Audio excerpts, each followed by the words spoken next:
Welcome to Board Game Empire. We're going to be showing you a brief overview and review of Rune Stones. So we purchased this game several years ago, and we just haven't had the opportunity to play it. We finally broke off the plastic and played it this weekend, and we were very pleased. So, because sometimes you think you're going to like a game, and then you play it and you're like, eh. So we're very pleased. And we do have the expansion we haven't played yet, Nocturnal Creatures. So that'll be interesting to see what that does to the game. So basically you are trying to basically summon creatures, utilize abilities, or forge artifacts. And you're trying to get the most points, and the person who gets 65 or more basically ends the game, and the person with the most points, if several people do it, because everyone gets the same amount of turns. So whoever the first player is, if I was the one that triggered the end game, everyone else would get another turn. However, if it was someone after me that triggered it, it would only go, each player that hadn't had a turn yet would get an equal amount of turns. So there could be times when several players surpass that 65. I know it was kind of a close game for us. Yeah, it was. But Quentin, we played a 3-player game, and Quentin ended up beating us as he normally does. He's so hard to beat at games. So to set this game up, each player gets a player board and one of each of the different color, I'm missing one, gems, including the white that's wild. You pick your player board character. See, Anthony did not match the player board with the cards, but normally you would get the same character on your cards and deck. He didn't pick the same one. I like the same. This would have this picture on it, but this is just your player. I was looking at it upside down because I was doing it from the He did opposite pick the right end. token, though, and they have a token that matches them as well. See, I was 50% right.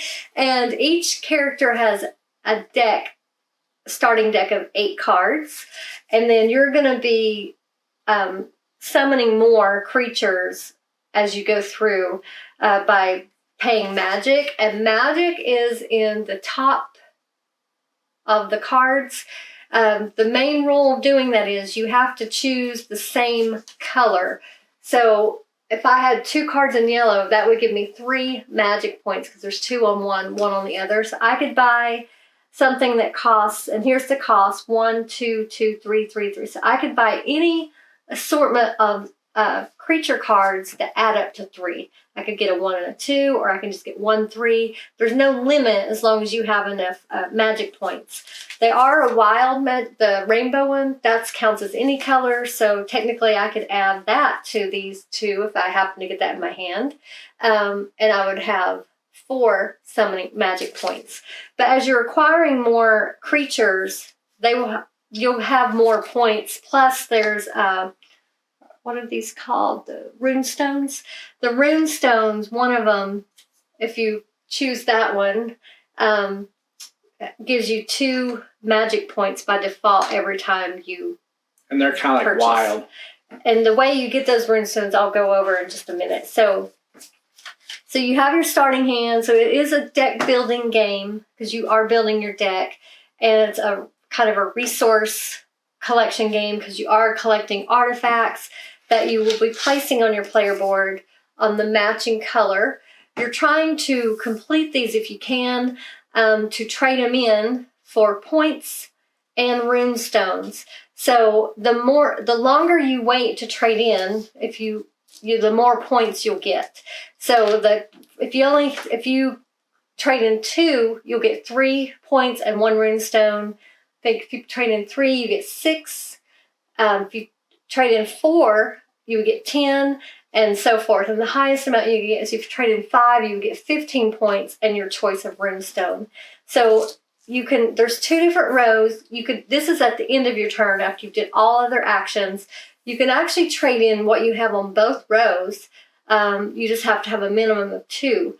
And you can only get the artifacts if you have an open space of that color. So you're going to be collecting gems to purchase these artifacts. This is a wild artifact, so any color of 4 gems will buy that one. There is a wild artifact space, but you could also put that one on any of the colors as well. When you're getting artifacts, you can only purchase from each smithy once per round. So if you purchase this one, you can't purchase from that one again that round, but you can purchase as many as you want, but just once per smithy. This one would cost 4 of that color. It has to be the matching color of the artifact. This one would cost 3 blue, and these are always changing. When someone takes one at the end of their turn, you're going to be replacing it with a random one. So it's always changing colors. This one, when you buy that one, you also get 3 points as a bonus. So these 3 right here have a bonus. This one, you get one of these ores. 3 ores could be traded in for any one of these artifacts in lieu of gems. So that's or you can use them for in-game points. But this one, you get an ore. This one here, you get to roll the dice. And it could be points, it could be artifacts, it could allow you to trade certain gems for other gems, you get ore. So that's a really nice bonus. These 2 here are the least expensive. They're very easy to obtain as long as you have the right color gems, or if you have wilds buy anything. So these are always 2, and you just have to have the 2 of that matching color. So as you're buying artifacts, you're going to be trading them in to get these cool, why do I keep forgetting what they're called? Rune Stones. These are permanent abilities that you would just place here in your player board that activate during certain times. So for this one, it gives you, your default hand size is 4. You get to draw 6 cards. This one allows you, I haven't went over how you utilize the abilities. When you utilize abilities, it doesn't matter what color, it could be any 2 cards. You pick 2, you get to take the rewards from both cards. So there I would get 2 points, and I would get any color except for wild, any of the colored gems. However, when you play this, when you utilize abilities, you have to get rid of the one with the highest number. It goes out of the game. So this would go in my discard pile, and the 107 would go out of the game. And that's if it's in your deck. If it's one of these creatures that you summoned, you'll know by if it has your symbol, you know it's your deck. If it has one of these symbols in a different color, you know it's one of the creatures you summoned. These you just put aside. You may need to bring those back if you happen to go through this deck, but we didn't get near going through that deck. So this one, it allows you to use 3 cards to utilize abilities rather than the default 2. However, you have to get rid of the highest 2 cards instead of 1. So it's good and bad. You'll go through your cards quicker, but you'll also get more rewards. This one allows you to trade any gemstone for one of the ore. Oops. This one was a nice one. There's a lot of ones, where it's like either or. You have to choose. I got this runestone. It was nice. She placed last, so you get both of them instead of either or. It can be that beneficial. And I already showed you that one. You get 2 more additional magic power. This one, you double what you gain on the resource dice or the dice. This one allows you to trade either a wild gem for a certain color or a certain color for a wild, or is it a certain color for a wild gem? I can't remember. And this one adds anytime you get... Oh, no, this one, you put a color. That color makes all that, for the rest of the game, that color becomes wild. Yeah, that's what it was. So if you placed a green gem on there from the supply, all your green gems are wild. We didn't use that one, so I didn't realize. I was about to get it, but then... And then this last one, again, these are, you only have one less than the number of players. So we had a 3-player game, so there's only 2. So it is kind of cutthroat in getting these. You want to get the ones you really want first. So that's why you would want to maybe hastily trade in your gems before you get the max amount of points so you can get the rune stone that you really want. Because there was one that I wanted that I wasn't able to get because it was gone. But this last one, any points you get from the cards, you get to add, because you can see this one gives you 2 points. If I had this in my player board, it would give me 3 because it adds an additional point. So Quentin, I think that's how Quentin won the game. He had that, and he had this one. And he had the more magic power. So, yeah, he was way ahead of us the whole game. He got one of these as well. He had 3 of them. He did have the 6 hand size. Yeah. I think. He had his board full. Yeah. I don't remember what else he got. But, yeah, he dominated in this game. He didn't dominate. He won by 3 points against me. For most of the game, he was dominating. We came up in the end, but we really never had a chance. Like, he knew he had it won. He won by 3. But we had no way of beating him. I mean, you maybe. Anyway, so as you can see, it's not a complicated game. It has great mechanics. Flows really nice. Yeah, it flows really good. And just basically, didn't I cover everything? Yeah. I basically covered everything. So, what did you think of this game? I love the components. I love this art style. I don't know if it's Celtic, Irish. I don't know what it is, but I love the art style that the game represents. Components are really good. I don't know if there's any upgrades in Etsy, but I can see a lot of people doing upgrades for this game because it's so beautiful. And so, but great components, cards, everything. So for me, the mechanics, I really like the mechanics. It's very simplistic. It's more like I guess you would say like Shuri said, like hand management, resource, collection, and I guess set collection maybe, but really simple mechanics. But yeah, very strategic. I think collecting these are the key factors of how the game's going to progress and how people utilize it. I think that's what changes the game. Whoever gets these and utilizes them the best will pretty much dominate. So phenomenal mechanics. Replayability, high replayability, because there's we have 1 expansion. I think there might be 2 more or 1 more. Either way, we'll be seeking them out and getting it.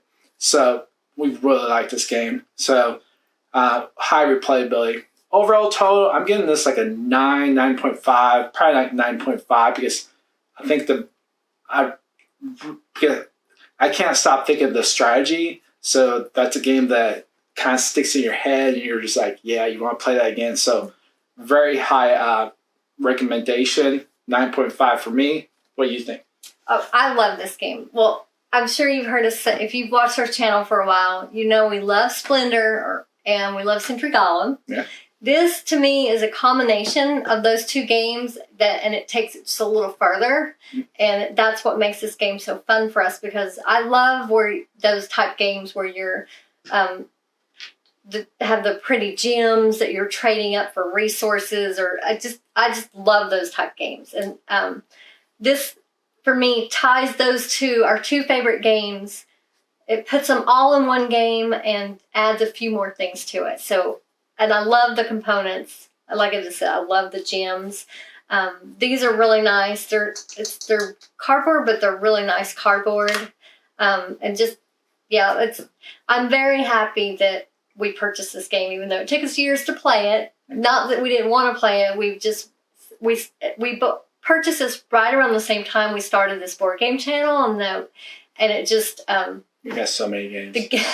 We were shocked how many games we received even early on on a weekly basis. Like we probably have over 100 games we still need to do, right? That have been sent to us. But the good thing is she stopped her blog, so now we're going to be doing a lot of games. Yeah. We'll probably get through, I'm guessing, most of these probably in like 3 or 4 months. Right. So we're a little behind, but we get more games every week, so it's like, but we will get caught up eventually. But we don't get as many anymore. But it's fun. It's fun doing this channel. It's a great hobby. So I'm so happy that we have the opportunity to get these games, the ones we get. I mean, we did buy this one, but we do get a lot sent to us, and it's a blessing to have so many games, because there's no way we could afford to buy all these games. So it's an expensive hobby if you have to buy them all, which makes sense of why board game channels do so well, because you get to kind of see the game before you buy it and get people's opinions on it. So